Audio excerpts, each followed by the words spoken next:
Have you ever wondered if a civilization existed long before us, one that rose, thrived, and then vanished without a trace? What secrets would they leave behind? And what if their story is still unfolding?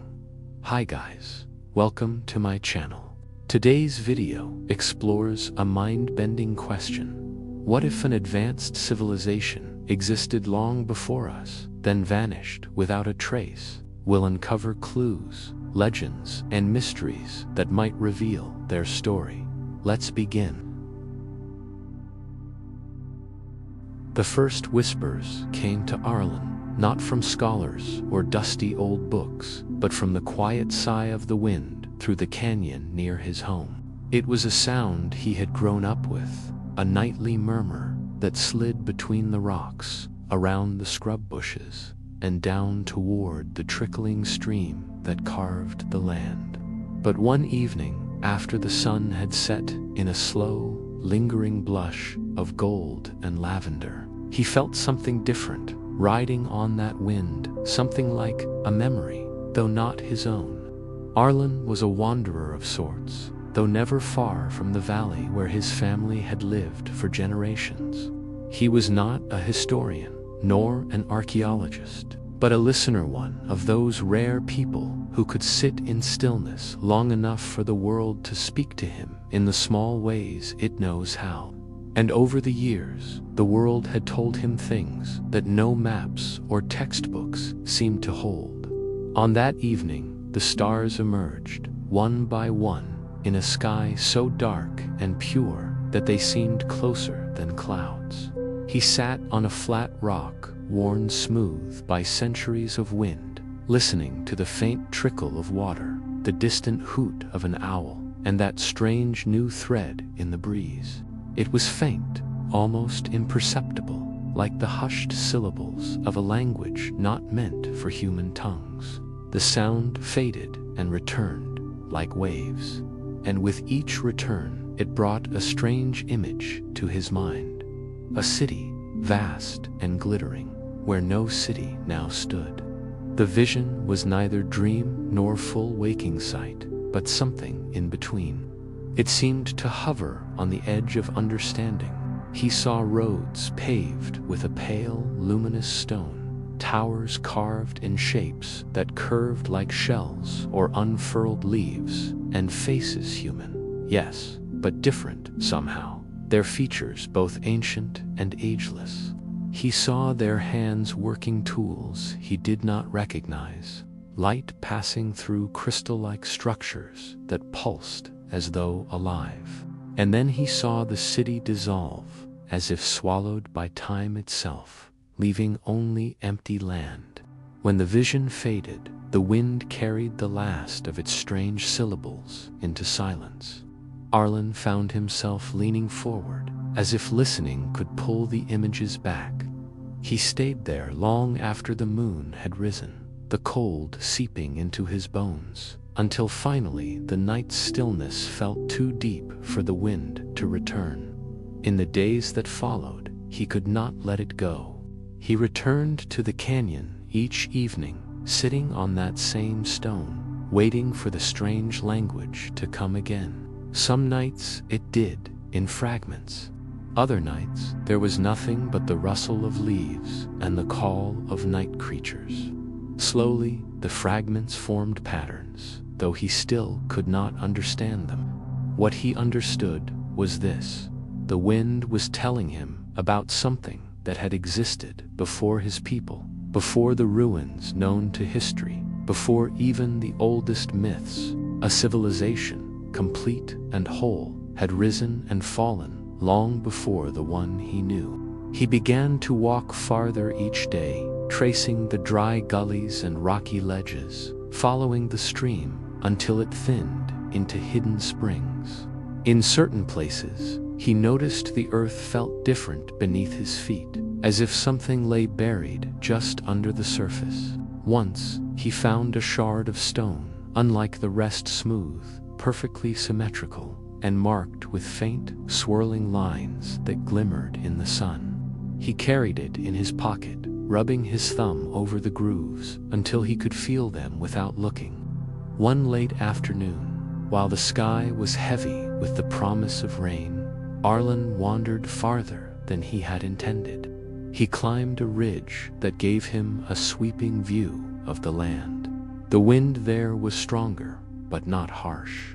It moved like a tide, bringing with it a scent that was neither from the desert nor the mountains, but something older and almost metallic temps, as though the air itself remembered a different age. The rain began as a soft patter, but quickly grew heavy, and Arlen sought shelter under an overhang of rock. As the water pooled and trickled down the cliff face, it began to wash away the thin layer of dust and soil. And then, like a curtain being drawn back, shapes began to appear in the rock wall. At first, they seemed like random grooves, but as more rainwater revealed them, Arlen realized they were deliberate carvings. The figures were unlike any he had seen in the petroglyphs of known tribes. These were finer, more intricate, with spirals that looped into one another, symbols that seemed to shift if he looked at them too long, and depictions of structures, much like the ones he had seen in his vision, towering, curved, luminous. One panel showed a great circle in the sky, with streams of light pouring down onto the earth. Another showed a group of figures holding what looked like crystal orbs, their faces turned upward. As he traced the carvings with his fingertips, the wind surged through the canyon, and for a heartbeat he swore he could hear voices, not just syllables this time, but a low, resonant chorus. His chest tightened, not in fear, but in an almost aching recognition, as if a part of him knew those voices and had been waiting for them. That night, he dreamed of the city again, but this time he walked its streets. He felt the cool stone under his bare feet, the hum of energy in the air, the quiet harmony of life moving without haste. He passed gardens where plants glowed faintly in the twilight, and pools where the water mirrored not the sky above, but scenes from other places, distant mountains, deep forests, and oceans he had never seen. He entered a hall where the walls shimmered like mother of pearl, and in its center stood a great pillar, pulsing with slow, rhythmic light. Around it were figures in long robes, their hands placed on the stone, eyes closed in meditation. When he awoke, the sound of rain still filled the air, and the stone shard in his pocket felt warm. Arlen did not tell anyone about the dreams or the carvings. He felt, without knowing why, that they were not ready to be spoken aloud. Instead, he returned to the overhang again and again, clearing away more dirt, sketching the symbols in a small, leather-bound notebook. Over time, he began to notice patterns in the placement of the carvings. Certain shapes always appeared near others, some forming what seemed to be sequences, almost like a written script. The more he studied, the more he felt that these symbols were not merely art, but a kind of record. Perhaps they told the story of the civilization in his visions, its rise, its height, and its end. And perhaps, in some way, they were meant to be found, not by scholars or treasure hunters, but by those who could listen to the wind.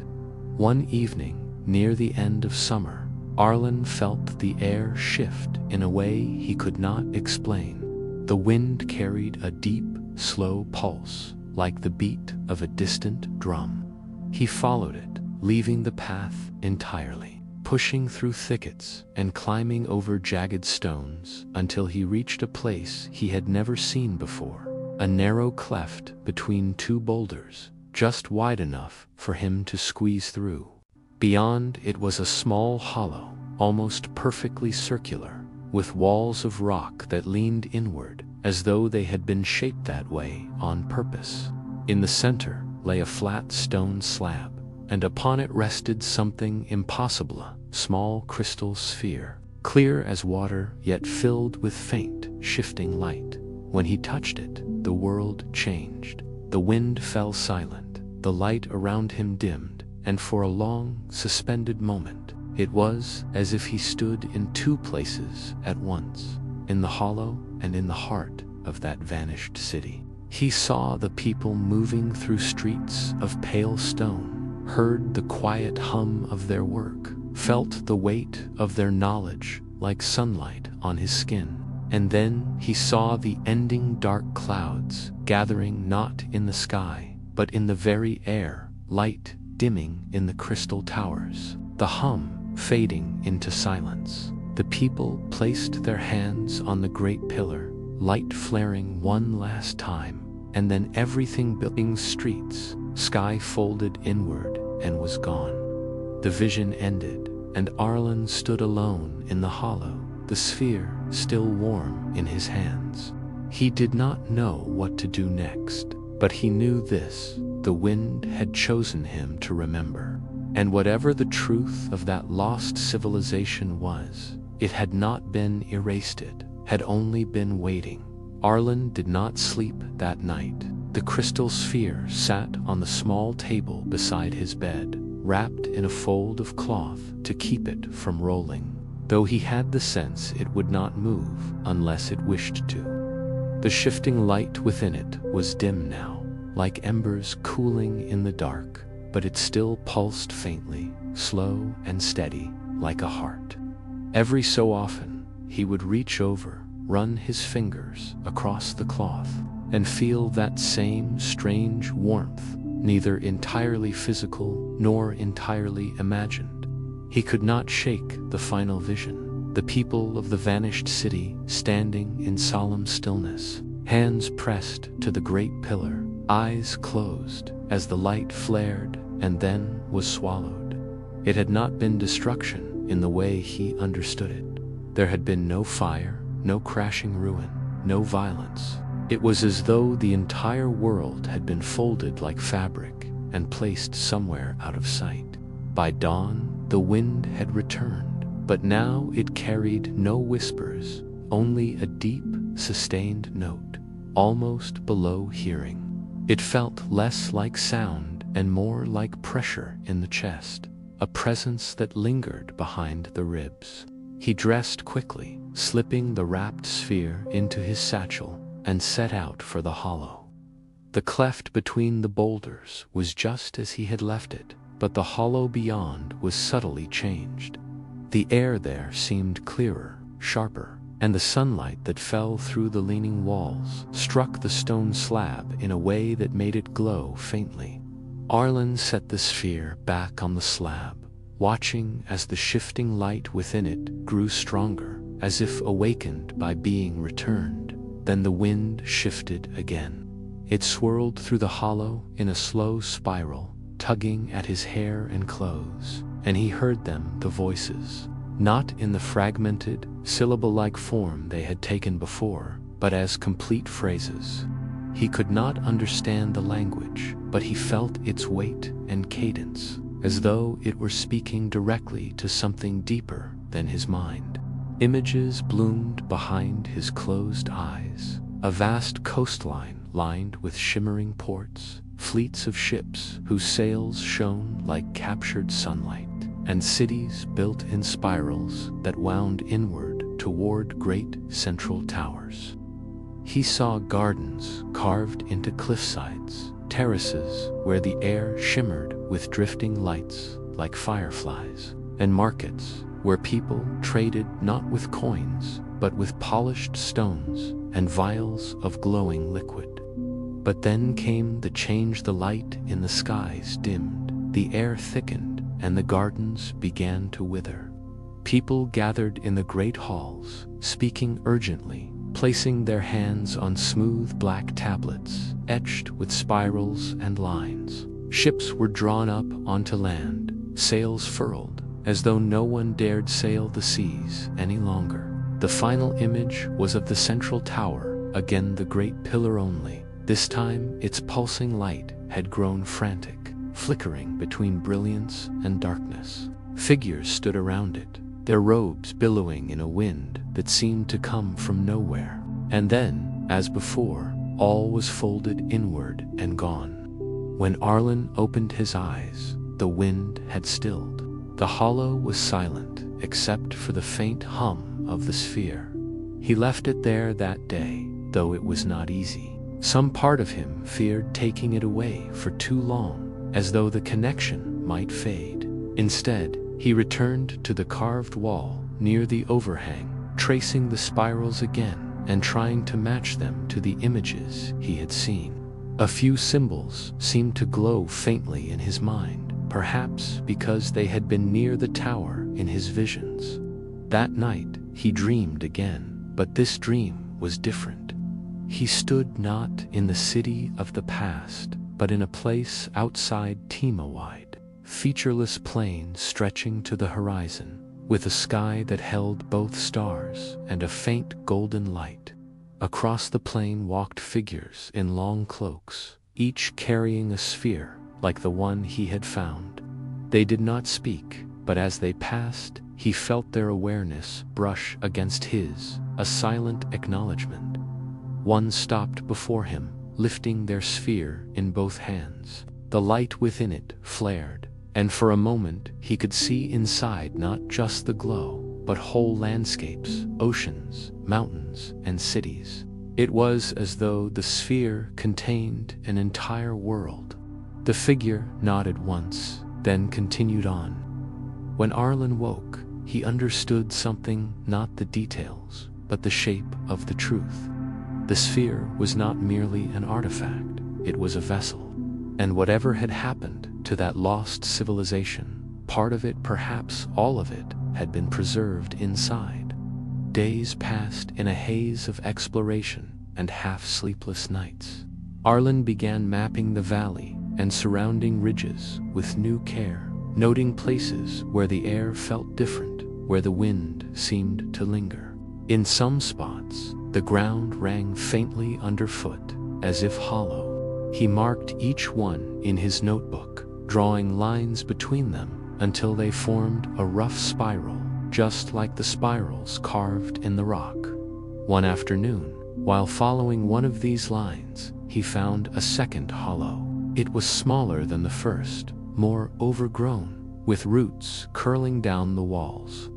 In the center lay another stone slab, but this one was empty, save for a shallow depression exactly the size of the sphere. He felt a shiver run through him.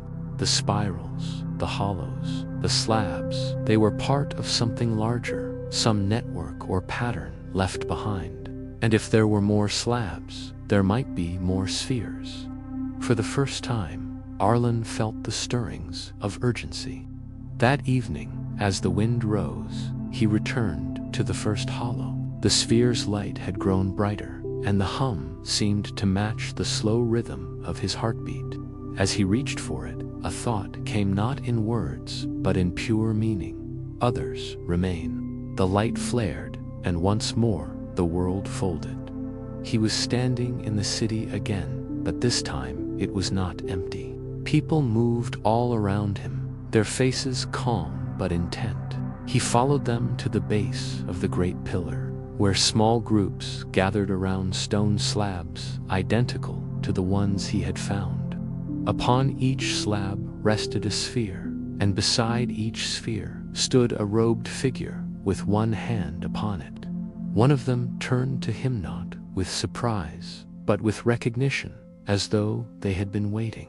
Their eyes were a deep, luminous gold, and when they spoke, he did not hear words so much as feel their meaning. The spheres are the seeds. Find them, and the memory returns.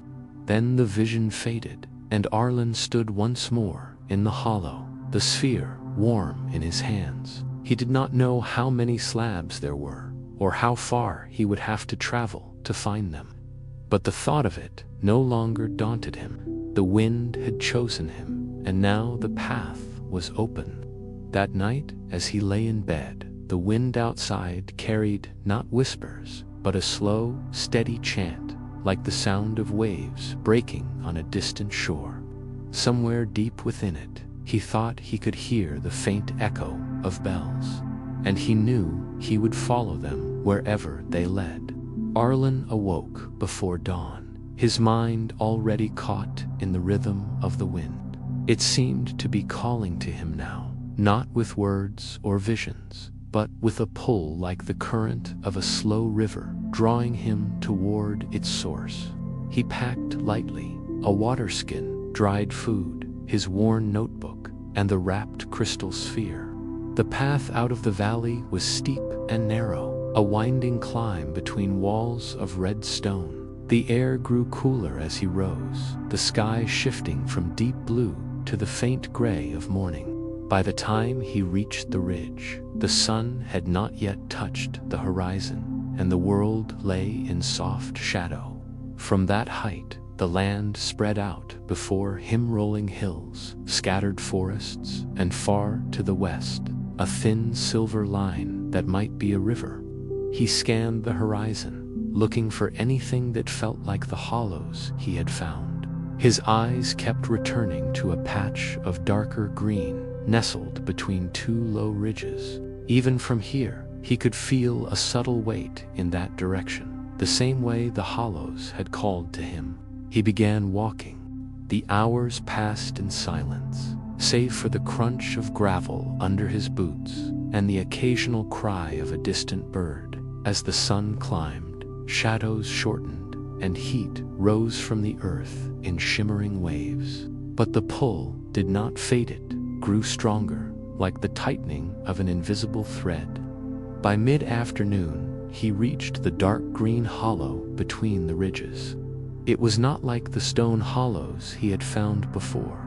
This was a grove of old trees, their trunks twisted and thick, their roots rising and curling above the earth like frozen waves. The air here was cooler, and the wind moved in slow spirals, stirring the leaves in a pattern that seemed almost deliberate.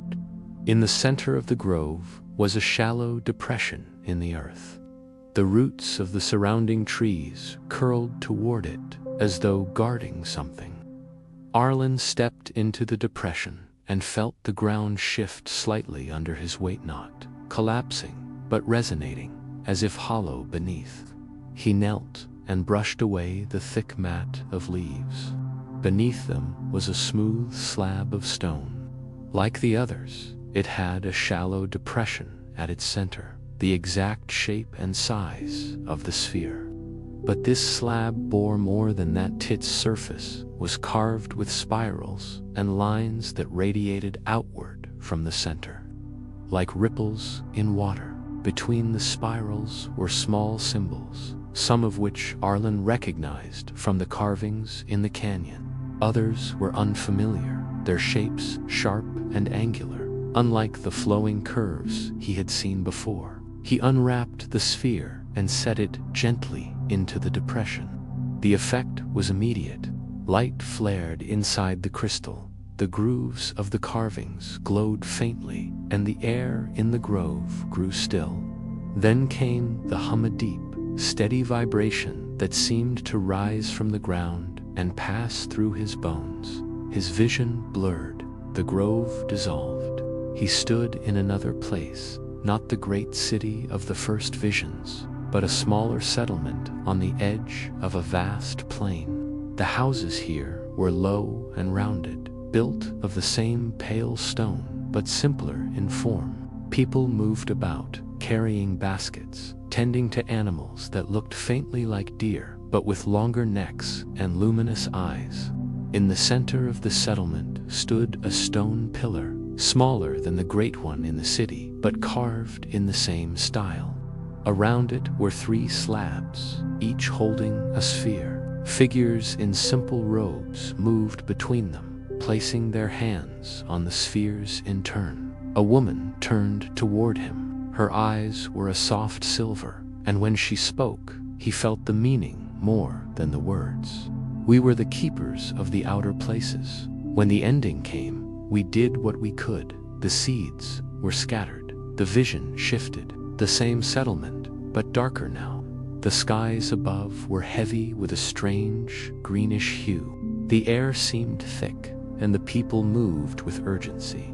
One of the spheres had dimmed to almost nothing. The others still glowed, but faintly. Figures gathered around them, their hands pressed to the crystal, as though trying to hold on to something that was slipping away. Then, as before, everything folded inward. Arlen blinked and found himself back in the grove, his hands still resting on the sphere. The hum faded, the light within the carvings dimmed, and the wind returned, stirring the leaves once more. He took the sphere from the slab, wrapped it carefully, and stepped back. He could feel the connection between this slab and the others. The carvings, the hum, the visions, they were all part of the same network. If he could find them all, perhaps the story would be complete. For the next week, he followed the wind wherever it seemed strongest. Sometimes it led him to nothing more than a ridge or a dry stream. Other times, it brought him to places where the ground felt strange beneath his feet, or where the air carried that same metallic temps. He found a third slab beneath the shallow waters of a hidden pond, the stone cool and slick beneath a thin layer of moss. The sphere's light there had shown him a towering coastal city, its harbors filled with ships, its skies lit by ribbons of pale fire. He found a fourth high in the hills, inside a cave where the walls glittered faintly in the light of his lamp.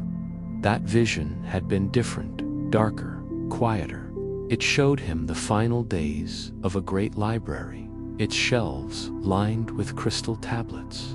Figures moved among them, lifting the tablets and carrying them toward a glowing doorway that seemed to open into nothingness.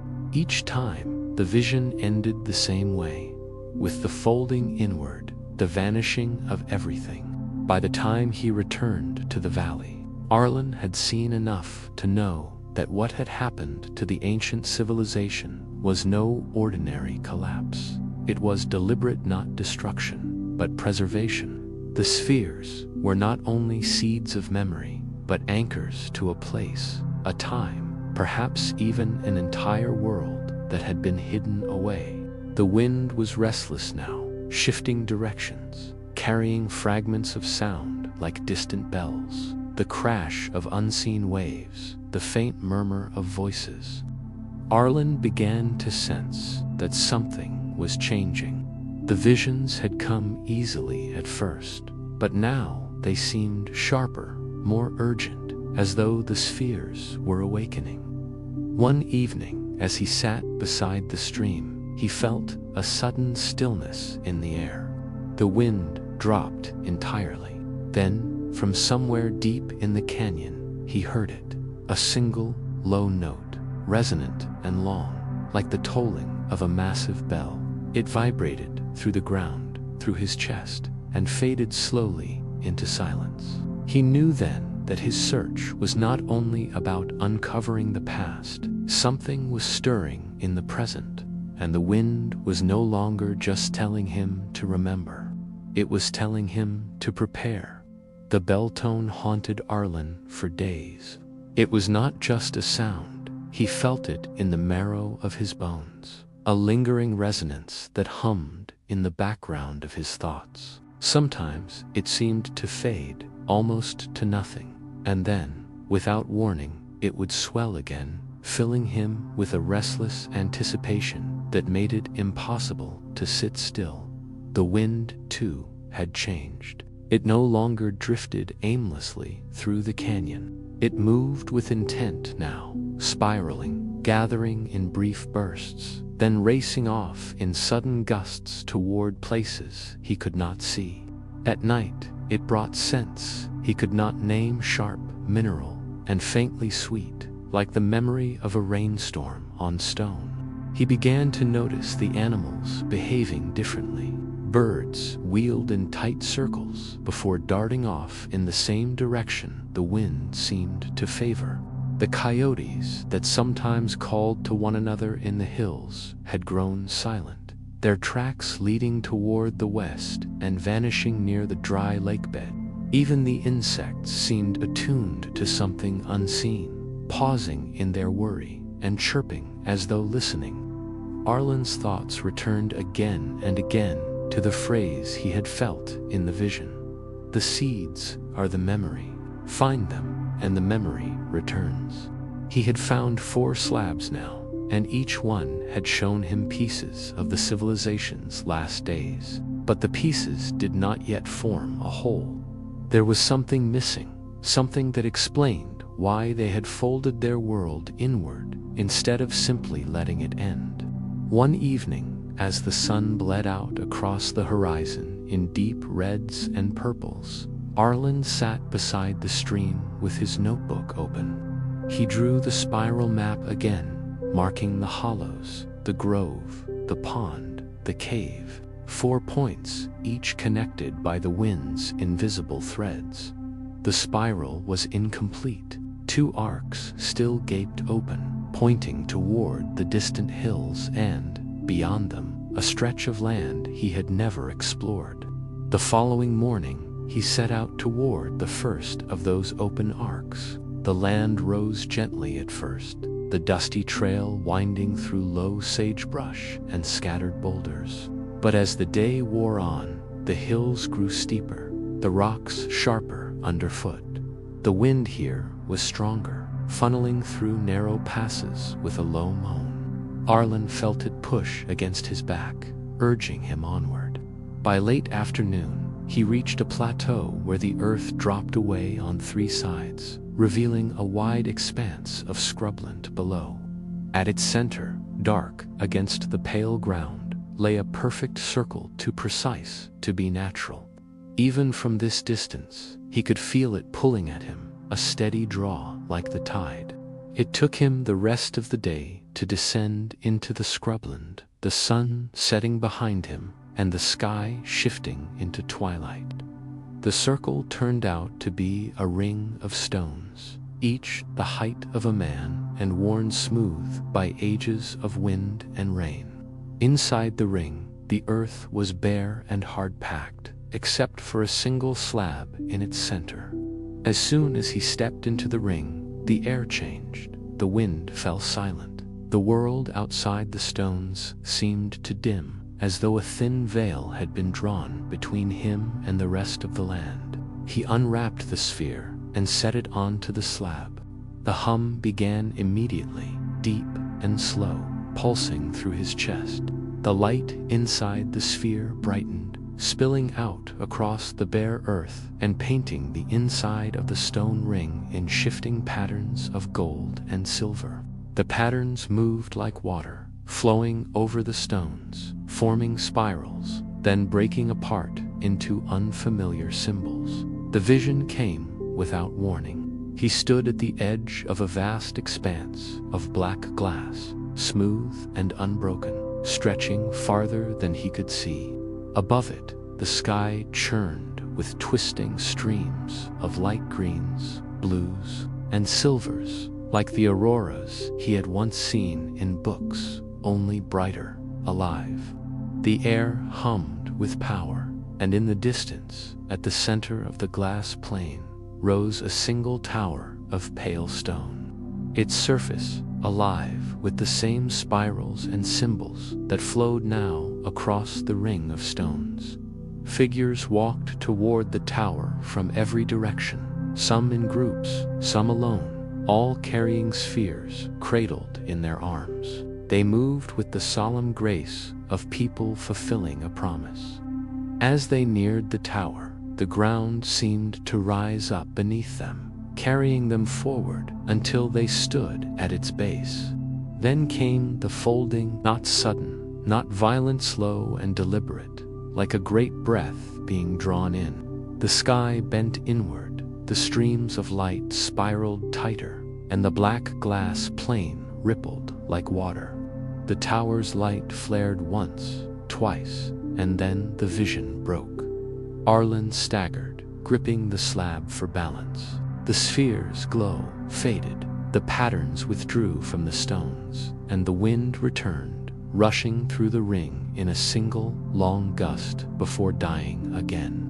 That night, he camped beside the ring, unable to bring himself to leave it. He dreamed of the glass plane again, but this time there was a shadow on its far edgy darkness, without form, moving closer with each breath. By morning, the wind was urgent again, tugging him toward the final gap in the spiral. It took him 2 days to reach it, crossing a stretch of broken terrain where the ground was riddled with deep fissures. At times he had to detour for hours just to find a way forward. The fissures were silent and still, their depths hidden in shadow, but Arlen felt a pressure emanating from them, as though they were wounds in the skin of the earth. On the third afternoon, he found the last slab.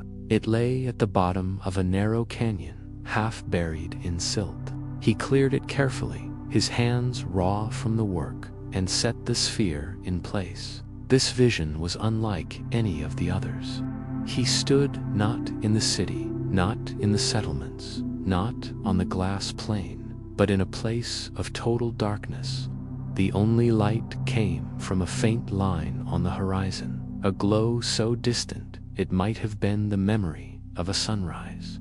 The air here was still, heavy, and the silence pressed against him. Then, slowly, the glow began to move, drawing closer until it revealed shapes amid shapes, moving just beyond sight. A voice came then, not from around him, but from within the sphere, deep and resonant. The folding was not escape, it was shelter. The shadow comes again. The glow dimmed, the shapes receded, and the vision ended. Arlen pulled the sphere from the slab, his hands trembling. He did not fully understand what he had seen, but the meaning was clear enough. Whatever had driven that ancient civilization to fold their world away was not gone. The wind rose sharply then, racing down the canyon in a single direction, back toward the valley, toward the first hollow where he had found the sphere. Arlen knew what it meant. The memory was returning, and with it, something else. Night in the valley no longer felt like simple darkness to Arlen. It was a living presence, layered and deep, threaded with currents he could almost feel against his skin. The stars above burned with their quiet light, but his gaze often drifted to the horizon now, to the places where the earth folded into shapes that seemed too deliberate to be natural. He had walked those ridges for weeks, mapping them in his mind. He knew where the air turned cold without cause, where the stones underfoot rang faintly when tapped, where the ground seemed to hum as if hollow. And always, the sphere in his pack or in his hands remained warm with that subtle, constant heartbeat. One evening, as he sat beside the slow-moving stream, the water's surface caught the faintest ripple of light, though no moon was visible yet. The glow spread, not along the surface, but beneath it, as if something deep below was answering the sphere's presence. He lowered the sphere toward the stream, and the glow intensified. It was not a reflection. It was as if the water remembered something. That night, sleep claimed him in sudden waves. He dreamed of a city beneath the earth, vast and silent, with streets carved from stone so polished it reflected the torchlight of his mind. Tall spires rose into the darkness, their tips crowned with spheres of light, much like his own, but larger, more intricate, their glow steady as the breath of mountains. In the dream, he walked among figures that were not entirely human. They were tall, their limbs elongated, their eyes deep pools of reflection. They moved without sound, yet when they looked at him, he understood them perfectly. You are late, but you are welcome. When he awoke, the sphere was in his hands, warmer than ever. The sky outside his tent was still black, yet the stream glimmered faintly, echoing the dream. Days passed in a haze of searching. He began to see patterns in the cliff's lines, too straight hollows, too symmetrical. He found carvings buried under lichens, spirals, constellations, a repeated sigil that looked like a sun enclosed by waves. He started to suspect the valley itself had been chosen by those who came before, because it sat atop something older, something waiting. One dusk, a low rumble rolled through the ground. It was not thunder. Birds lifted in a startled flock from the trees. The stream stilled for a moment, as if holding its breath. The sound seemed to come from beneath him, a vast shifting, like stone doors sliding into place. The sphere pulsed faster. Following the feeling rather than any map, he walked toward the eastern ridge where a fissure split the ground. He had explored it before, but tonight it felt different. The air pouring from it was warmer, faintly metallic, and it carried the same distant hum that he'd heard on that first night. He squeezed through the narrow entrance, the walls cool and damp against his shoulders. Inside, the fissure widened into a descending passage. The glow from the sphere lit carvings on the walls, spirals turning into suns, suns dissolving into waves, waves resolving into a single eye. At the base of the passage, the floor opened into a vast cavern. His breath caught. Towering pillars of black stone rose into darkness. Across the cavern floor were arranged massive geometric-shaped circles, triangles, interlocking squares, made from stone slabs, so perfectly fitted there was no gap between them. At the center stood a pedestal, and on it another sphere, larger than his, dark and still. As he approached, the sphere in his hands began to hum audibly. The one on the pedestal answered, a faint flicker running through its surface. When the two were within arm's reach of each other, the air thickened. His ears filled with a rushing sound, his skin prickled with cold, then heat. A voice not from outside, not from within exactly, but from everywhere spoke. You carry what we left for those who would come. We did not vanish. We folded ourselves away. Images flooded his mind, oceans drawn back to reveal vast cities, skies crowded with shapes that glided without wings, a network of light under the earth like a second sky. Then storms of fire, mountains rising where plains had been, seas boiling into mist. We survived, but not here. We will return when the cycle calls us. You have woken the door, and just as suddenly, the vision receded. The cavern was silent again. Both spheres now glowed steadily, their light reflecting off the perfect stone. When Arlen emerged from the fissure, hours later, the first light of dawn was spilling into the valley.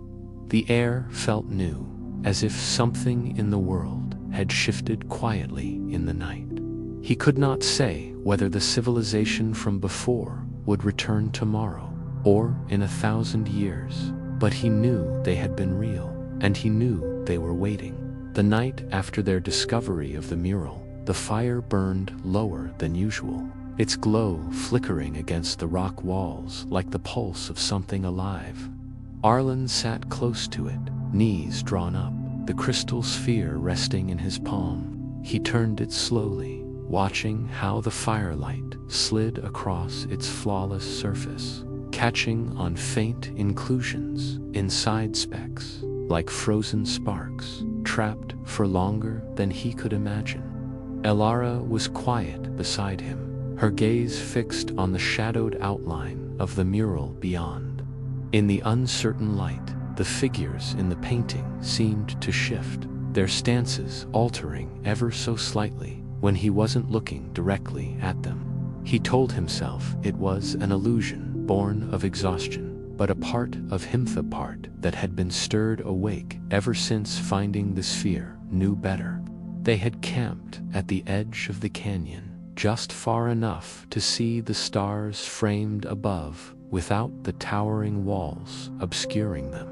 The constellations were bright here, sharper than anywhere else Arlen had traveled, as if this place had been chosen deliberately for its unobstructed view of the night sky.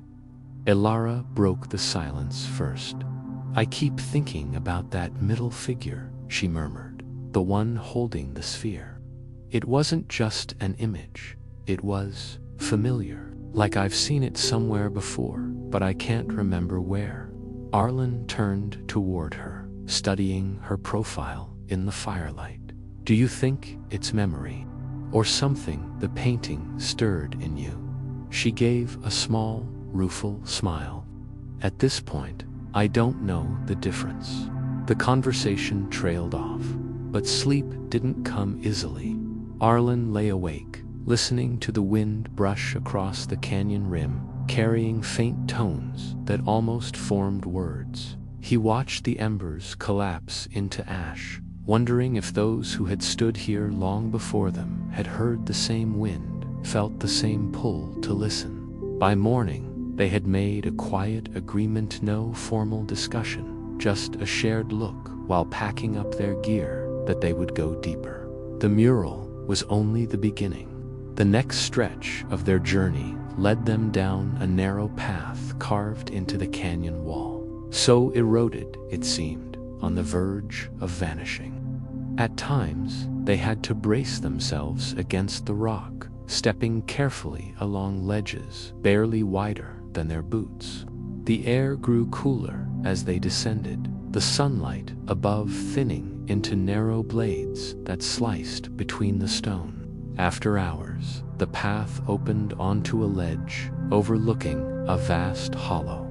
The floor of the hollow was scattered with stone structures, their shapes, unlike any Arlen had seen, neither entirely natural nor wholly carved. They were rounded in some places, with flowing curves like shells, and sharply angled in others, catching the light in precise lines. Ilara knelt, her breath catching.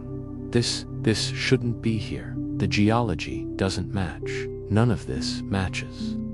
Arlen was already climbing down, eager to stand among the strange formations. The ground beneath his boots was unnervingly smooth, as if it had once been polished and had resisted centuries of wear. In the center of the hollow stood a ring of taller structures, each one leaning slightly inward. They gave the impression of listening.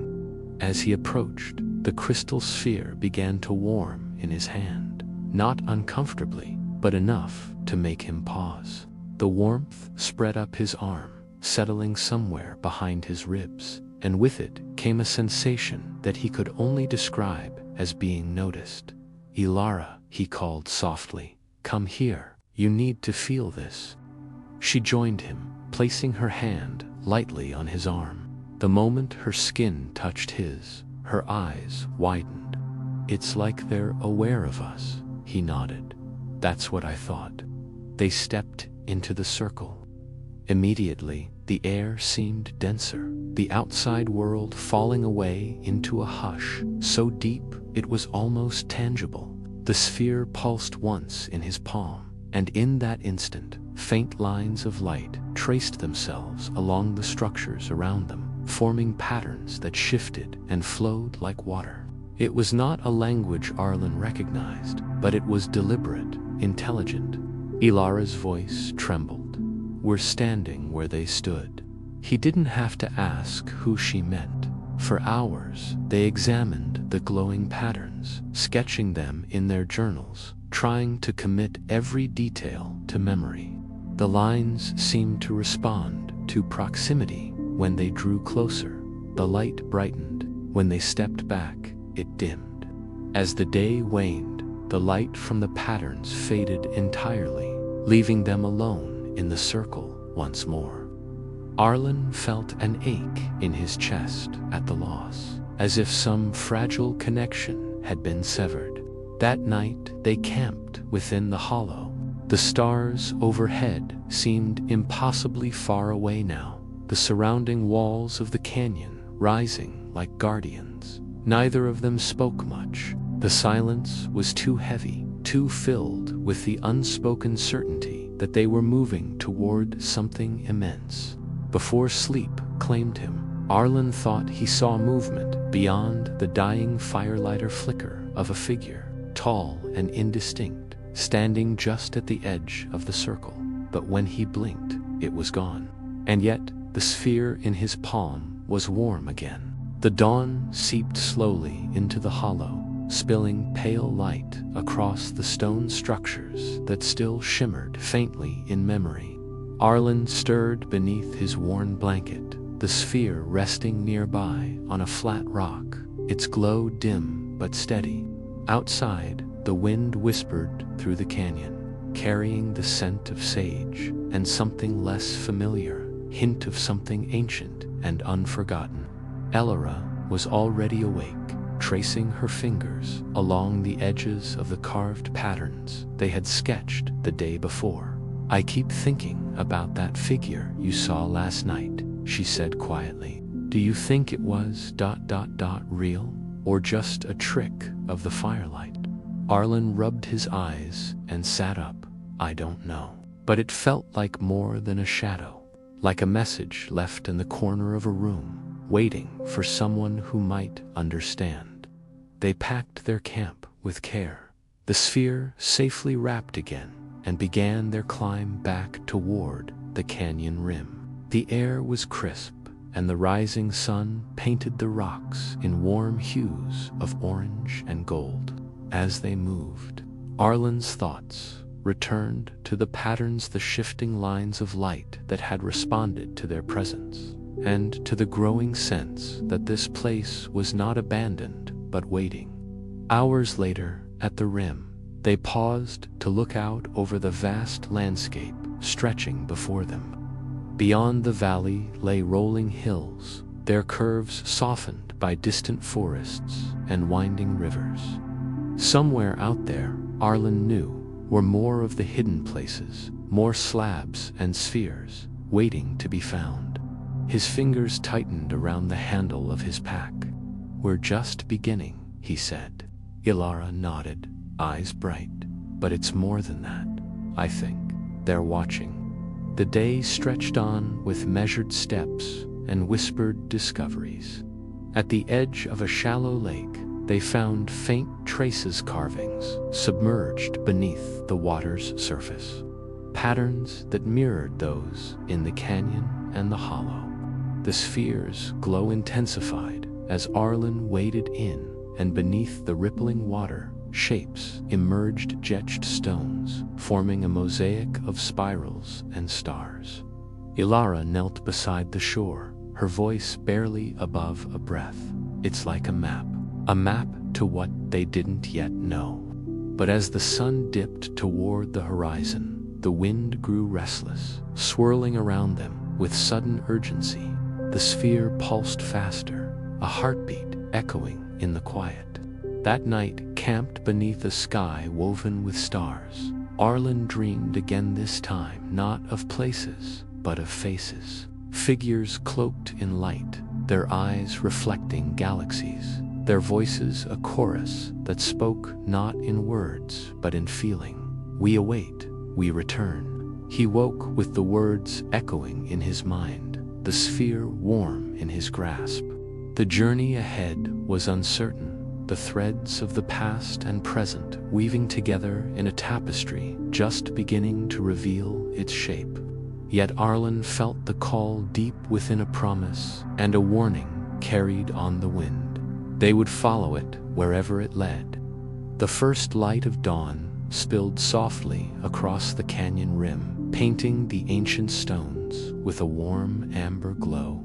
Arlen awoke slowly, his body heavy with the lingering weight of dreams. The sphere lay beside him, still cradled in the velvet folds of his pack, its faint pulse a slow, steady rhythm beneath his fingertips. Outside, the wind whispered through the narrow pass, stirring the dust in lazy spirals, as if reluctant to disturb the sacred stillness that had settled over the hollow during the night. Ilara was already awake, sitting cross-legged near the flickering embers of their dying fire, her gaze lost somewhere beyond the canyon walls. For a long moment, Arlen watched her in silence. The exhaustion of their journey was written across her face, the way her eyes carried shadows deeper than mere fatigue. Yet there was something else, too, a quiet resolve, a flicker of awe, tempered by unease. Whatever they were uncovering here, it was beginning to press upon their souls. She glanced up at him, offering a tentative smile. "Did you sleep?" Arlen nodded, pushing back the last vestiges of sleep with a slow breath. "Not really. Too many images. And that feeling, like the canyon itself, is watching." Ilara nodded thoughtfully. "I felt it too. Like we've crossed a threshold, and the world beyond is no longer quite the same." He sat up fully, stretching out his aching limbs, and reached for the sphere. The crystal was cool now, the light within subdued, but it seemed alive with a gentle energy, as if breathing quietly in the dawn. "Where do we go next?" she asked, standing and gathering their gear. Arlen traced a finger along the worn pages of his notebook, where he'd sketched the carvings and mapped the hollows. "There's a place I saw in the Visiana city, beneath the earth, with towers crowned by spheres like this one. It felt important. We need to find it." They descended carefully into the canyon, their steps steady despite the rough terrain. As the day wore on, the sun climbed higher, warming the stone and bringing life to the scattered flora that clung stubbornly to cracks and crevices. At midday, they reached a narrow entrance, partially hidden by tangled roots and hanging moss.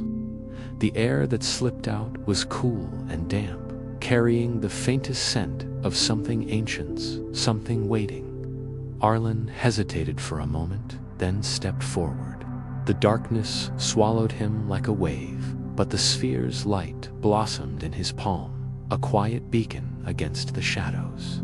Ilara followed close behind, her breath steady despite the encroaching gloom. Together, they ventured deeper, the passage twisting and widening, until it opened into a vast chamber. The walls were carved with spirals and symbols, glowing faintly with an otherworldly light that seemed to pulse in time with the sphere.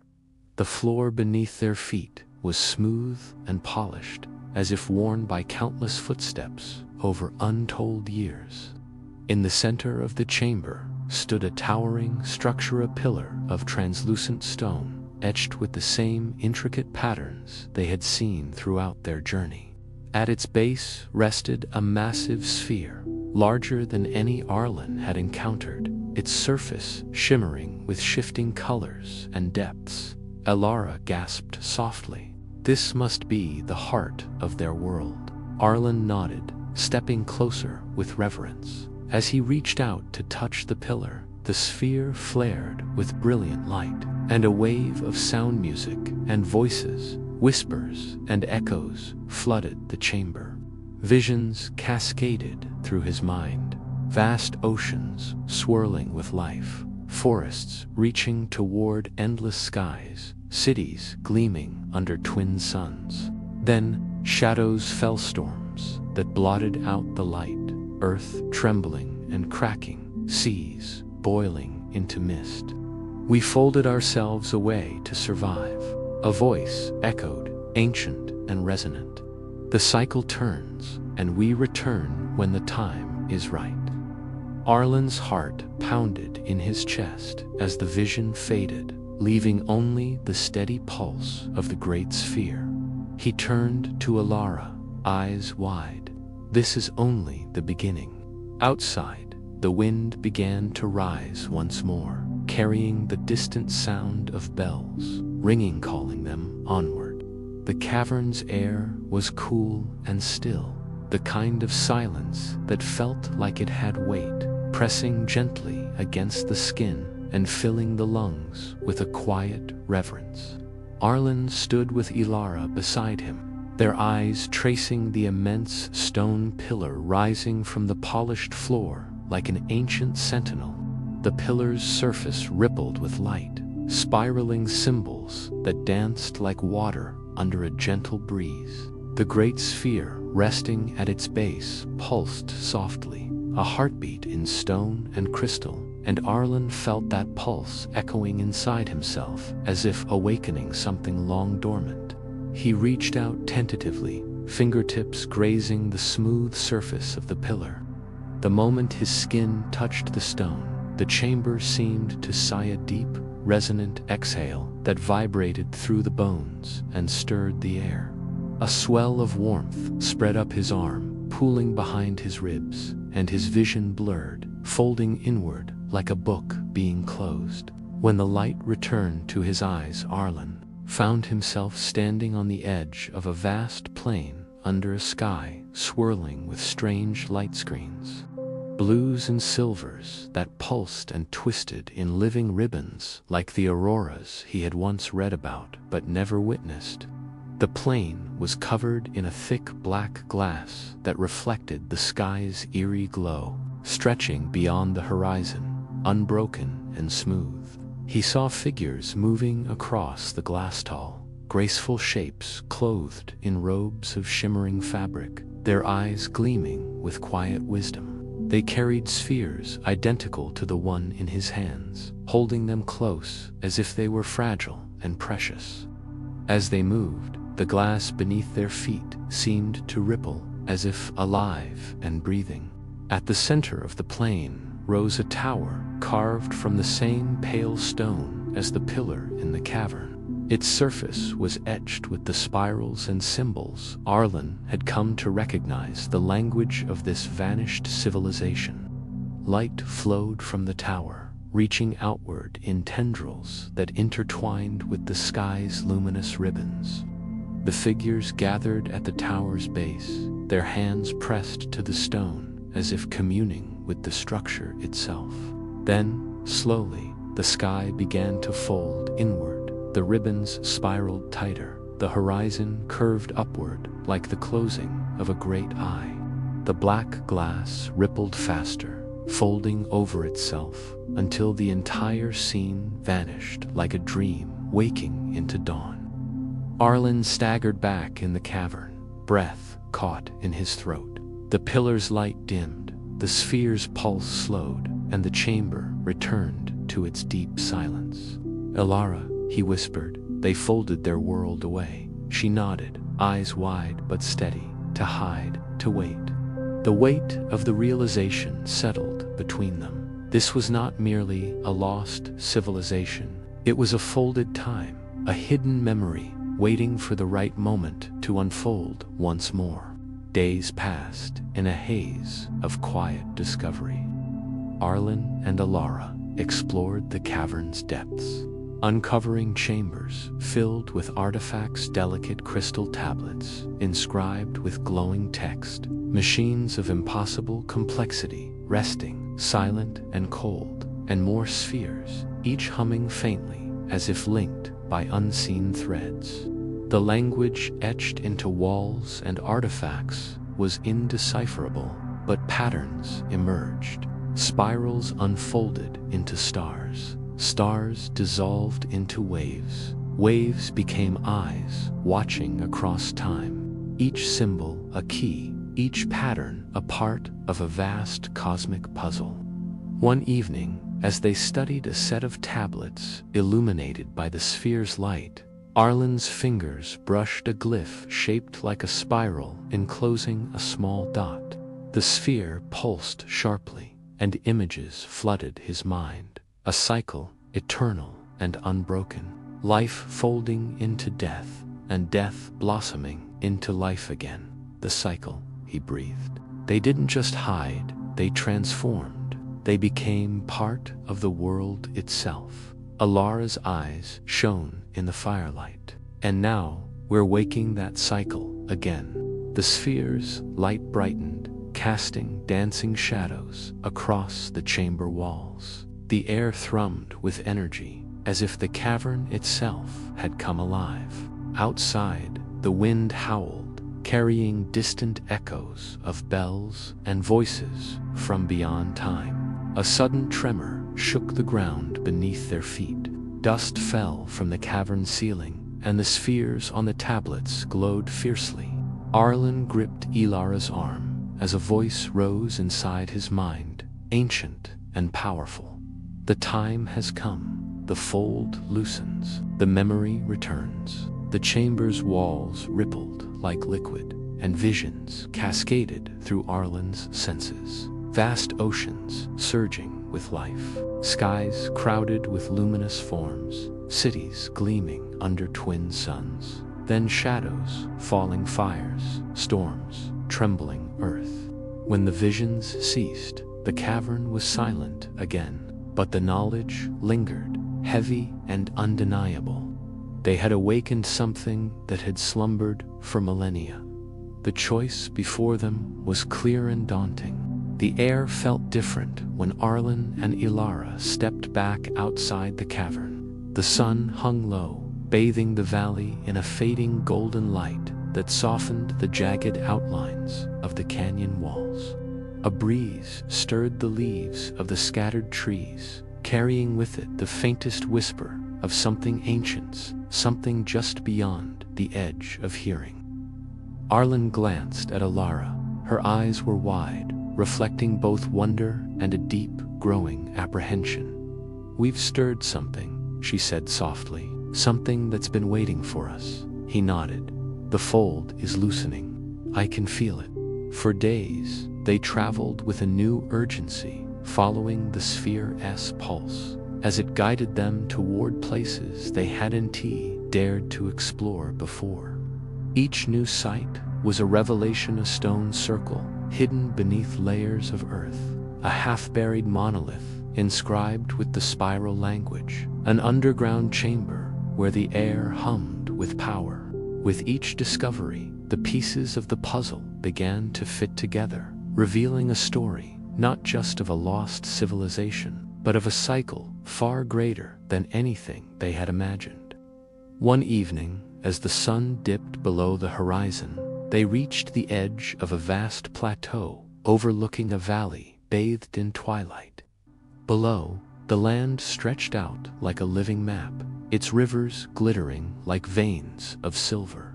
Arlen felt the sphere in his pack grow warm and alive, its heartbeat syncing with the rhythm of the earth beneath his feet.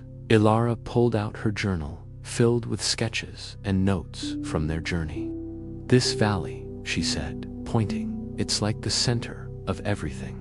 They camped there that night, beneath a sky smeared with stars, their light shimmering in endless patterns. As they sat by the fire, the sphere between them, a soft chime, echoed through the air, a delicate, crystalline sound that seemed to come from the very heart of the land. Arlen closed his eyes, letting the sound wash over him. Images filled his mind, a civilization rising from the earth, their knowledge intertwined with the natural world, their cities alive with light and energy. But then came the shadow, the folding of time, the retreat into hidden places, the patient wait. The vision deepened, showing a cycle of awakening and folding, a cosmic rhythm that pulsed through the ages. The ancient ones had not vanished.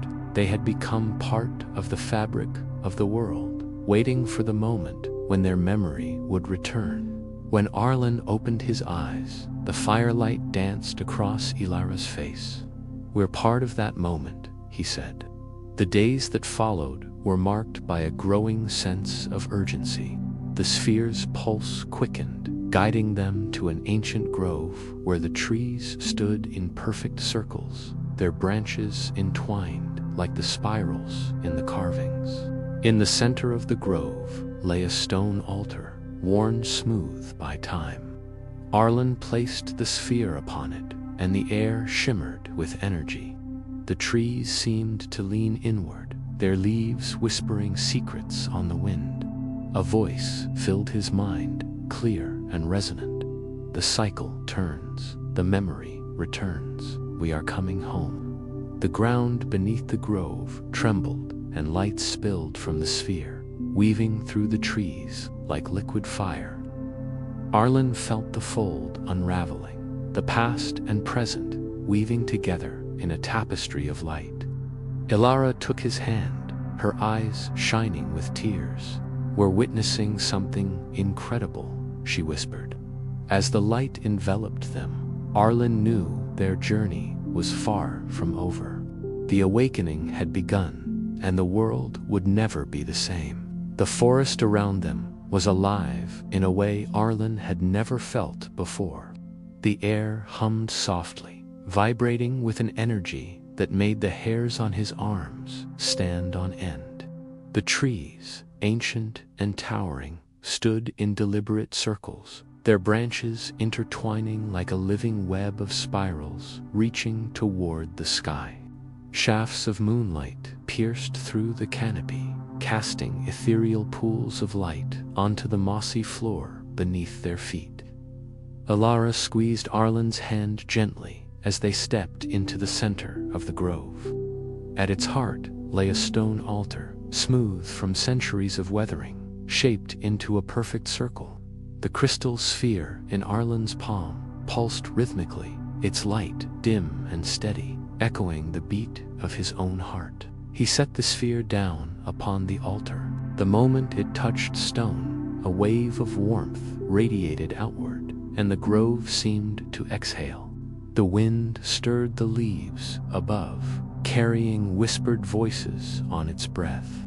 The patterns of light inside the sphere brightened, flowing outward in delicate ribbons that wound around the trees, tracing the spirals etched into their bark. Ilara's eyes widened. "It's responding." Arlen nodded, feeling the weight of the moment settle deeply into his bones.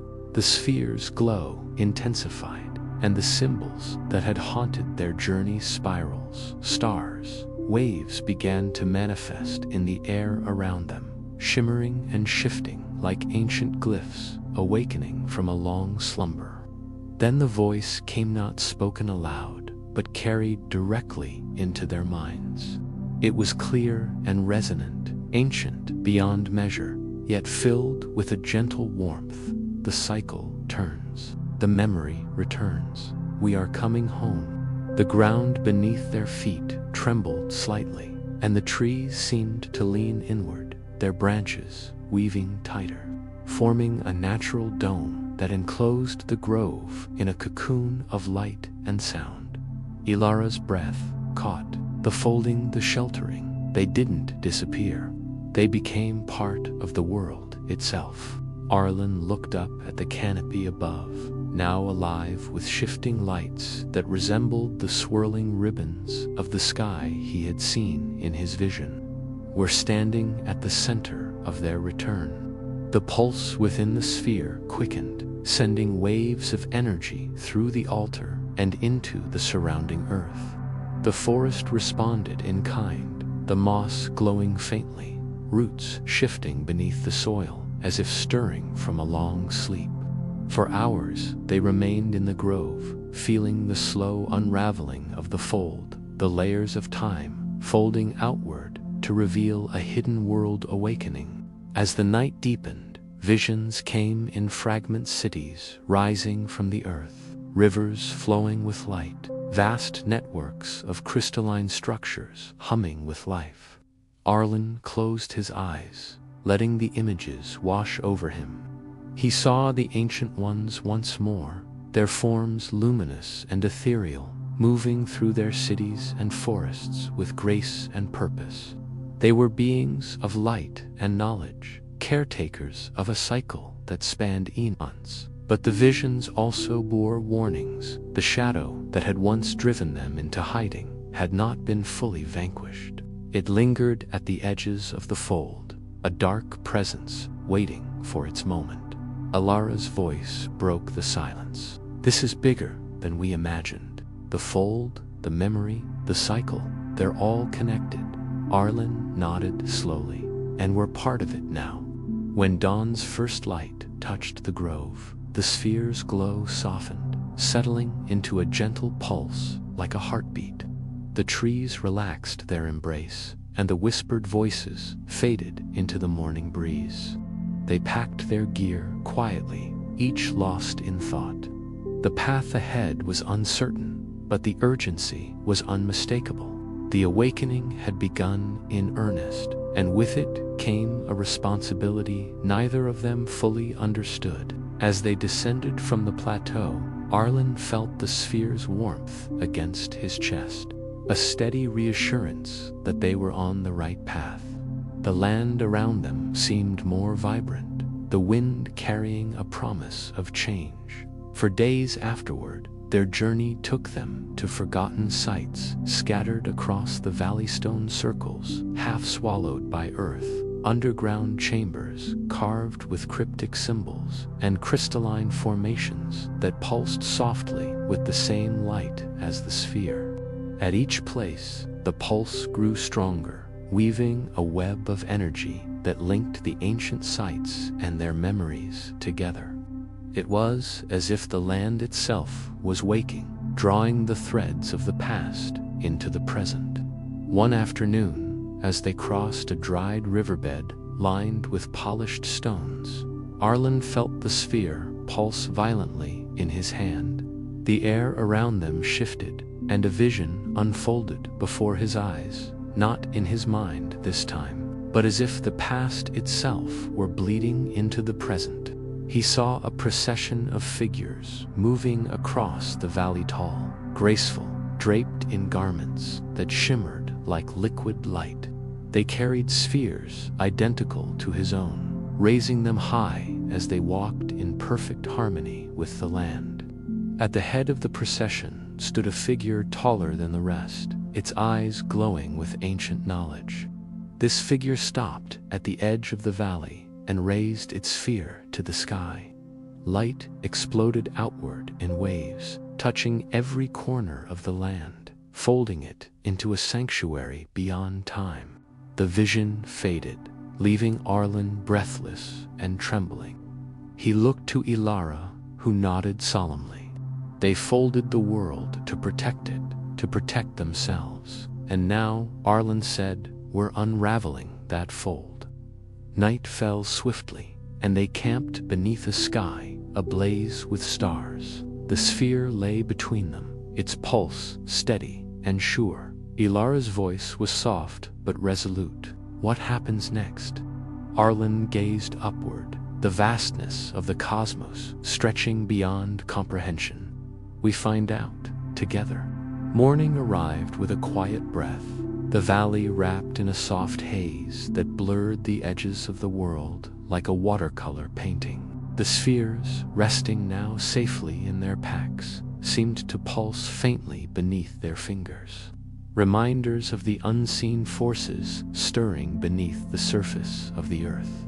Arlen and Ilara rose slowly, the weight of their discoveries heavy in their minds but tempered by a quiet hope. They packed their gear carefully, making sure nothing was left behind in the fragile places they visited. Every step they took felt charged with meaning, as if the very ground beneath their boots recognized their purpose.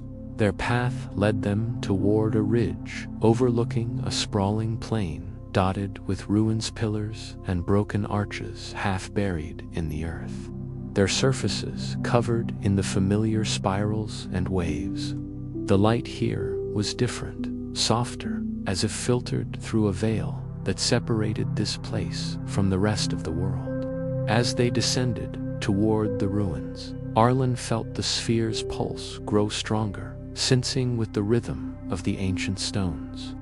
Ilara's eyes scanned the horizon, noting how the ruins formed patterns lines that converged toward a central point. There, she said, pointing to a cluster of standing stones arranged in a perfect circle. That has to be the heart. The circle was immense, wide enough to hold hundreds, perhaps thousands, of people in times long past. The stones were carved from a dark, glassy rock that shimmered faintly under the sun. Symbols etched deep into their surfaces told stories that neither of them could yet fully understand. They stepped inside the circle cautiously, the air thick with the weight of history. The sphere in Arlen's hand brightened as they moved closer to the center, and the ground beneath their feet hummed softly. At the center stood a pedestal, similar to the one in the cavern but worn smooth by countless years. Arlen placed the sphere atop it, and immediately the ruins came alive with light. The carvings glowed, tracing flowing patterns of stars and spirals that rippled across the stones like waves on a shore. A voice filled their minds once more deeper, now layered with echoes of countless voices joined in harmony. The fold loosens. The cycle turns anew. We awaken with the light. The earth trembled beneath them, and the circle of stones shifted, moving slowly to form an archway glowing with radiant energy. Beyond the arch lay a path, winding downward into the depths of the earth, carved with the same spirals that had marked their journey. Ilara looked at Arlen, her expression a mixture of awe and determination. This is it, the path they took to fold themselves away. Arlen swallowed hard, the enormity of the moment settling over him. We have to follow. Together, they stepped through the archway. The air inside was cool and alive, pulsing with light that seemed to seep from the walls themselves. The passage descended steadily, the walls covered in murals depicting the cycle, the birth, the flourishing, the folding, and the waiting. As they walked, the sphere in Arlen's pack grew warmer, its pulse quickening, guiding them deeper into the hidden world beneath the valley. They reached a vast chamber where the walls shimmered like liquid glass, reflecting countless stars that seemed to hang suspended in the darkness. At the center floated another sphere, larger and more radiant than any they had seen. The chamber vibrated with power, and the voices returned stronger now, resonant and clear. Welcome, seekers. The cycle turns because you have come. Arlen stepped forward, his hand reaching toward the radiant sphere. As his fingers brushed its surface, a wave of light engulfed him, and the chamber faded away. He found himself standing among the ancient ones, the luminous beings of his visions. Their eyes held galaxies, their forms pulsed with living light. They spoke without words, their thoughts flowing directly into his mind. We are the keepers of the cycle. We folded to preserve, to protect the knowledge and life of the world. Now the time has come to unfold, to awaken the memory buried deep in the earth and sky. Arlen felt their knowledge pouring into him, their joys, their fears, their hopes. He understood the weight of their sacrifice and the promise of their return. When the vision faded, he was back in the chamber, Ilara beside him, tears glistening in her eyes. We are the bridge, he said softly, between the past and what's to come. The fold was unraveling, and with it, the awakening had truly begun. The unfolding dawn painted the cavern walls with soft streaks of rose and gold. Yet inside the hidden chamber, time felt suspended, breathless and immense. Arlen and Ilara stood side by side, the weight of what they had witnessed pressing heavily on their shoulders. The great, radiant sphere hovered before them, its glow a steady beacon in the profound darkness. For a long moment, neither spoke. The silence between them was filled with unspoken questions, hopes, and fears. Ilara was the first to break the quiet, her voice barely above a whisper. Do you think they truly folded themselves into this place, into time itself? Arlen met her gaze, his eyes steady despite the turmoil within. I don't think they just hid. They became part of the cycle woven into the fabric of the world. waiting for the moment they could awaken again. He reached out tentatively and touched the sphere's shimmering surface. A pulse radiated through his fingertips, warm and alive, connecting him to something vast and ancient. The voice, the collective consciousness of those who had come before, code once more, weaving its resonance into his very soul. The cycle moves ever forward. With each turning, the memory returns. You are the key.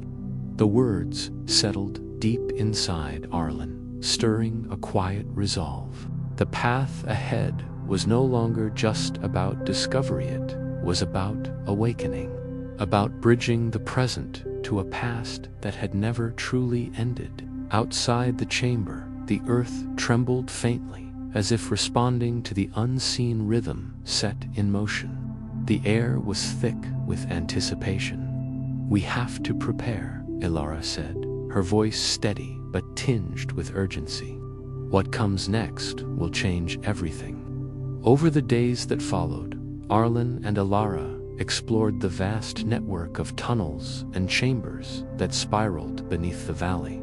The walls were lined with carvings that depicted the cycles of creation and destruction, the folding of worlds, and the promise of return. In each chamber, they found remnants of the civilization's knowledge crystalline devices that seemed to hum with dormant power. Libraries of light stored in suspended spheres, and vast halls where the air shimmered with residual energy. They cataloged everything meticulously, understanding that they were custodians of a story that had long awaited a listener. One night, as they rested in a chamber carved from translucent stone, the sphere in Arlen's pack began to glow with unusual intensity. The pulse was rapid, insistent. He pulled it out carefully, cradling it as the light spread, illuminating the chamber in waves of soft blue and silver. The voice returned, this time clearer than ever. The fold loosens, the cycle turns, the time is near. Images flooded Arlen's mind, visions of vast cities awakening, forests blooming with life, skies swirling with unfamiliar constellations. But intertwined with the beauty was a shadowy, creeping darkness that threatened to unravel all that was being reborn. Ilara sat beside him, her hand finding his in the growing light. "We're not just witnesses, we're participants." Arlen nodded, feeling the enormity of their task settle upon them. "We must be the bridge between what was and what will be." Days turned into weeks as they worked to understand the devices and symbols, their connection to the sphere growing stronger.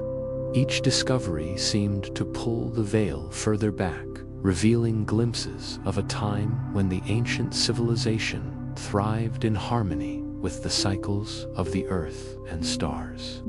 One evening, the sphere's glow enveloped the chamber completely, and a gateway shimmered into existence, a portal woven from light and shadow. Ilara's breath caught. "Is this ... the way forward?" Arlen stepped toward the gateway, the sphere's pulse echoing in his chest. "I think it's the path to their return." Hand in hand, they crossed the threshold, stepping into the unknown, the cycle turning once more. The moment Arlen and Ilara stepped through the shimmering gateway, a soft pulse of light enveloped them, warm and alive, like the embrace of a memory long forgotten but never lost. The air around them shimmered, the boundaries of reality bending gently as they were drawn forward into a space unlike any they had seen. They emerged into a vast expanse that stretched beyond sight, a realm both strange and familiar. The sky above was a tapestry of swirling colors, soft blues, deep purples, and shimmering golds, each hue shifting as if breathing with a life of its own. The ground beneath their feet was a smooth, glass-like surface that reflected the heavens above with perfect clarity. creating an endless vista of stars and light. Arlen's breath caught in his throat. "Where are we?" Ilara's eyes scanned the horizon, her voice hushed in wonder. "I think we're inside the fold." The fold, the ancient civilization's refuge, the hidden sanctuary folded away in time and space. It was no longer just a concept or a legend. It was real, and they stood at its center. As they moved forward, the surface beneath them began to glow softly, tracing intricate patterns of light that spiraled and intertwined.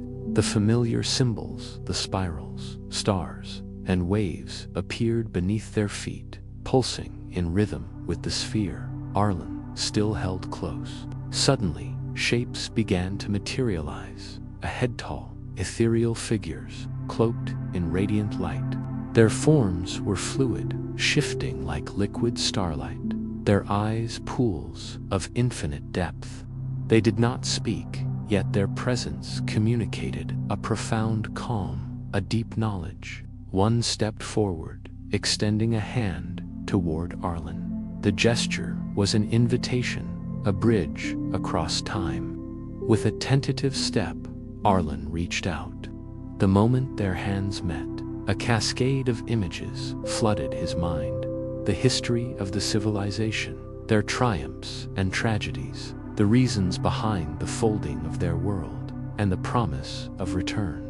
He saw cities built of light and crystal, forests that sang with energy, and beings who had transcended the limits of flesh and time.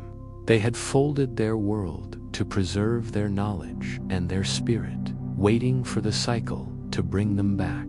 But he also saw the shadow of force, of entropy and decay that had threatened to consume all life.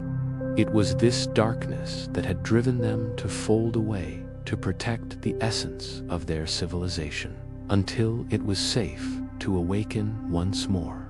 The vision ended, leaving Arlen breathless. He looked to Ilara, her eyes shining with tears of awe. "They trusted us," he whispered, "to be the bridge." The figures around them began to glow brighter, their forms dissolving into streams of light that wove into the patterns beneath their feet. The fold was awakening, the ancient cycle turning once more. Arlen felt the sphere in his hand pulse strongly, its light reaching out to touch the farthest corners of the realm. Ilara smiled softly. "This is the beginning of everything." Together, they moved deeper into the fold, ready to walk the path their ancestors had left for them, the path of awakening, of memory returned, and of a civilization reborn. As Arlen and Ilara stepped deeper into the fold, the air around them shimmered with a soft luminescence, casting gentle shadows that danced like whispers across the vast, glassy plain. The surface beneath their feet felt alive, warm, responsive, as if the ground itself was breathing in tandem with their heartbeats. The radiant sky above continued to swirl in mesmerizing patterns, the colors shifting from deep indigo to shimmering gold, then melting into hues of violet and emerald. Stars glided gracefully across the horizon, tracing slow arcs that felt timeless and eternal. Around them, the ethereal figures lingered, their forms flickering like light through mist. Though silent, their presence was profoundly comforting, as though they were guardians of a sacred promise. They moved with deliberate grace, their gestures weaving invisible threads of energy that connected to the glowing patterns beneath Arlen and Ilara's feet. As the two walked forward, the glowing patterns began to pulse more rapidly, the spirals and stars intertwining to form an intricate lattice of light stretching across the vast expanse. With every step, the sphere in Arlen's hand brightened, its pulse growing stronger, syncing perfectly with the rhythm of the luminous ground. Suddenly, a gentle hum filled the air, resonating deep within their chests. The sound was melodic, yet ancient, a song of creation and transformation, of cycles turning and life renewing. The melody seemed to seep from the very fabric of this folded realm, echoing through every molecule and breath. Alara closed her eyes, letting the sound wash over her. "It's like the heartbeat of the universe," she whispered. Arlen nodded, feeling a profound connection, not just to the fold, but to everything that ever was and ever would be. In this moment, time felt meaningless. Past, present, and future merged into a single, endless now. Ahead, the glassy plain began to ripple gently, as if a vast ocean stirred beneath. Slowly, towering structures emerged, monuments of crystalline light that spiraled upward like the great pillars Arlen had seen in his visions. These magnificent spires shimmered with iridescent colors, their surfaces etched with the familiar spiral patterns and symbols that told stories older than memory. The figures gathered at the base of the tallest spire, their hands raised, channeling streams of radiant energy that flowed upward, weaving a brilliant tapestry of light against the glowing sky. Arlen felt compelled to approach. With Elra by his side, he stepped closer, and as he neared the spire, the sphere in his hand resonated with a burst of light. The intricate carvings on the spire seemed to respond, pulsing in harmony with the sphere's glow. Then, with a gentle hum, a doorway appeared within the spire's entrance, shimmering with translucent light. Without hesitation, Arlen and Alara stepped inside. The interior was vast, yet intimate, a cathedral of light and sound. Walls of translucent crystal pulsed softly, their surfaces alive with flowing patterns of color that shifted like liquid stars. The air carried a gentle warmth, comforting and invigorating all at once. In the center of the chamber floated a luminous orb, larger and more radiant than any sphere they had seen before. Its light rippled with depths like a star's core, and as Arlen drew closer, he felt the surge of ancient knowledge beckoning him. With Ilara close, he reached out, letting his fingers brush the orb's shimmering surface. Instantly, visions cascaded through his Minda-grand narrative of this civilization's journey. He saw worlds born from stardust, civilizations rising and falling in cycles of light and shadow. He witnessed beings of profound wisdom, their knowledge intertwined with the very essence of life itself. Their cities were not merely built, but grown, living, breathing entities in perfect harmony with nature and cosmos. But intertwined with beauty was struggle, the shadow of entropy, a creeping decay that threatened to undo all creation. The Ancient Ones had folded their world away, retreating into hidden sanctuaries like this fold, preserving their essence to survive the darkness. Arlen understood now that this fold was a sanctuary, not just of space, but of time, a place where their knowledge and spirit had been protected, waiting for the cycle's turning to awaken once more. When the visions receded, he opened his eyes to find Elara gazing at him with awe. "They trusted us to awaken them," he said softly. She nodded, voice trembling with emotion. "We're the bridge between the past and what's to come." Suddenly, the orb pulsed brighter, sending waves of light rippling through the chamber and beyond. The fold itself seemed to respond, the patterns on the walls weaving together into a radiant map, an invitation, a call. The voice returned, clear and strong. "The awakening is underway. The memory unfolds. The cycle turns." Arlen and Alara exchanged a determined glance. Their journey was far from over. They had become the custodians of this ancient legacy, the keepers of a civilization's rebirth. As they prepared to leave the spire, the orb's light enveloped them once more, carrying them gently back to the glassy plain outside. The ethereal figures awaited, their forms shining brighter now, embodying hope and renewal. Together, Arlen and Alara stepped forward into the unfolding dawn of a new cycle, ready to walk the path of awakening and guide the memory home. The soft glow of dawn was beginning to seep into the fold, painting the endless sky with gentle hues of pink and lavender. The air was alive with a serene energy, as if the world itself was breathing in anticipation. Arlen and Ilara stood side by side, gazing out across the vast expanse that stretched infinitely in every direction, an ocean of shimmering glass and light, the heart of the folded realm.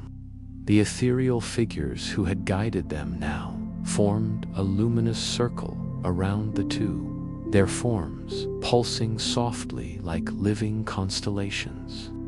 The atmosphere was one of reverence and expectation, as though all of existence awaited the next step in this ancient cycle. Ilara's voice was barely more than a whisper. "It feels like we're standing on the edge of everything." Arlen nodded slowly, absorbing the weight of her words. "This fold, it's more than a refuge. It's a seed." The idea settled between them that this hidden sanctuary was not only a place of preservation, but also one of potential, a place where the future could be born anew. A shimmering path of light began to unfurl before them, tracing patterns on the glassy ground that intertwined spirals and stars. The sphere in Arlen's hand beat with a steady pulse, guiding their steps as the path stretched forward into the unknown.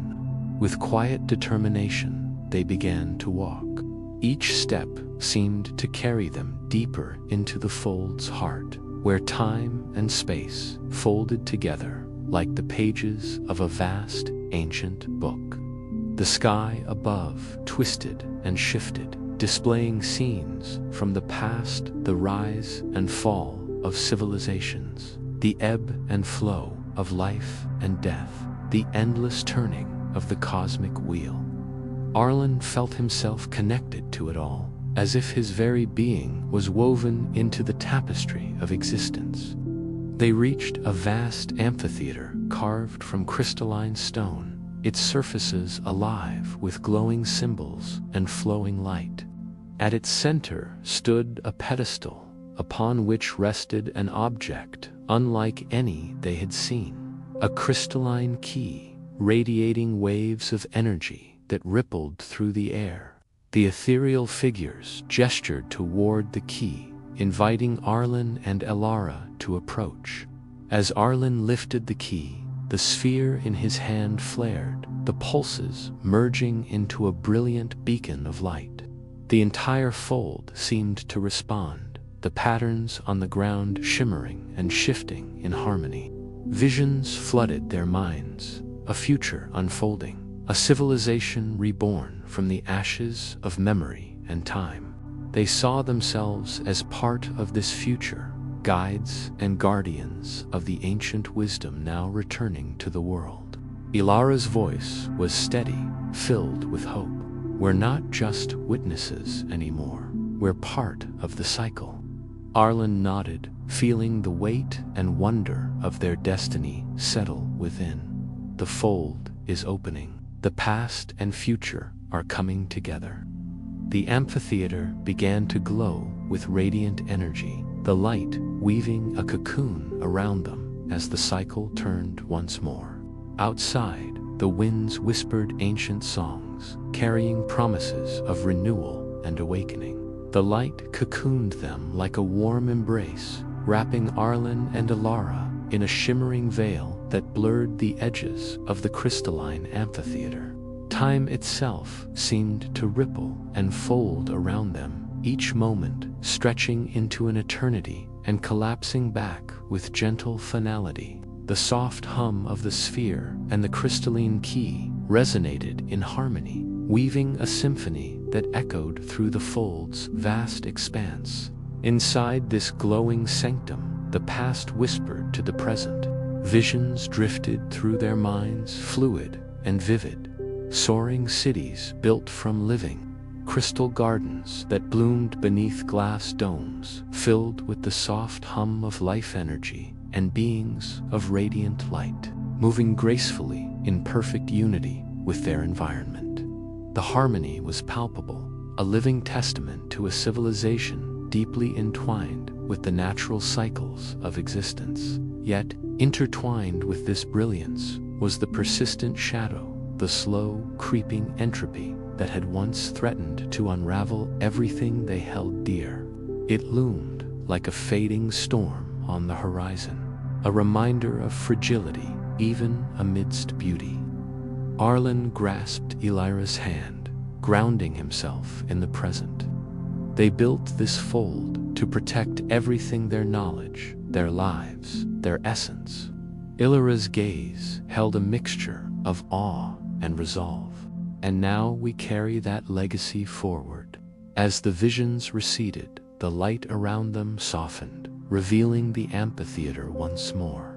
The crystalline key pulsed softly in Arlen's hand, a tangible link to the ancient past and a beacon for what lay ahead. A gentle breeze stirred through the fold, carrying with it the faint scent of blooming flowers' floral notes, mingled with the crispness of fresh rain. The air felt alive with possibility. From the shadows emerged figures neither fully material nor purely light who approached with reverence. They were the keepers, guardians of the fold's sacred knowledge, their forms shimmering like stars caught between worlds. One stepped forward, extending a slender hand toward Arlen. In silent communion, the keeper conveyed the importance of balance, of honoring the past while embracing the unfolding future. The key in Arlen's hand was not merely a tool, but a symbol, the bridge between memory and awakening. Elara looked to the keepers, her voice steady despite the enormity of the moment. What must we do next? The figures responded not in words, but through waves of thought and emotion, a call to journey beyond the fold, to reconnect the fragmented threads of the ancient civilizations scattered across the waking world. Arlen felt the sphere pulse urgently, as if affirming the mission. Together, they were to become emissaries of this cycle, traveling beyond the fold's sanctuary to awaken memory where it had faded, to heal fractures between worlds, and to prepare for the civilization's full return. The weight of responsibility settled over them, heavy yet inspiring. They understood that this path would test their courage and faith, but also that it was their purpose and honor bestowed by those who came before. As the fold's light gently dimmed to a soft glow, Arlen and Elara prepared to leave the amphitheater. The path ahead was uncertain, filled with both hope and challenge. Yet, as they stepped toward the unfolding horizon, the sphere and key in their hands pulsed in steady harmony, a promise that the cycle would continue and that they would walk it together. The journey beyond the fold began not with grand fanfare, but with quiet steps, soft footprints, tracing a path where time and memory intertwined. Arlen and Elara carried the ancient sphere and crystalline key like sacred relics, their steady pulses guiding the way through landscapes both familiar and strange. With every step, the veil between past and present thinned, revealing glimpses of a world waking from a long dream. Ruins whispered secrets beneath the soil. Forests stirred with ancient energy. Skies shimmered with the glow of distant stars remembered. They visited places once alive with the vanished civilization's presence, monuments of stone and crystal, buried libraries of light, and sacred groves where the air thrummed with lingering song. At each site, they placed the sphere and key, unlocking fragments of memory hidden deep within the earth. Slowly, like the first soft light of dawn spreading over a sleeping world, the ancient knowledge returned. It wove itself into the fabric of life once more, rekindling the harmony that had been folded away. The shadows that had lingered at the edges began to fade, retreating before the blossoming light.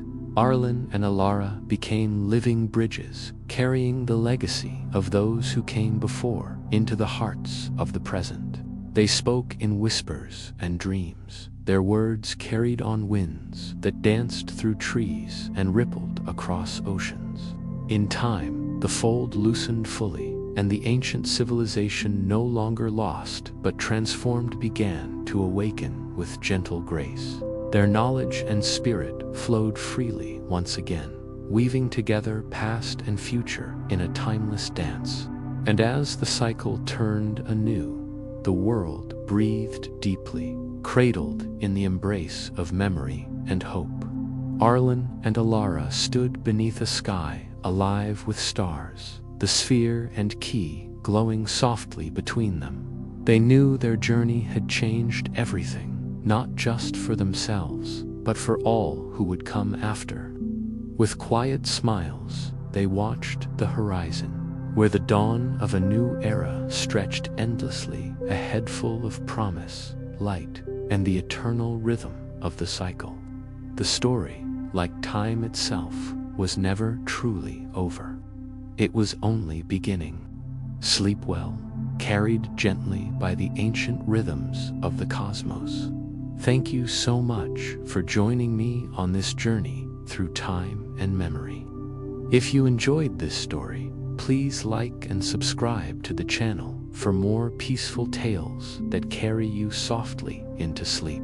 May your dreams be filled with light, and may you awaken refreshed, ready to embrace the day. Until next time, sleep well and take care.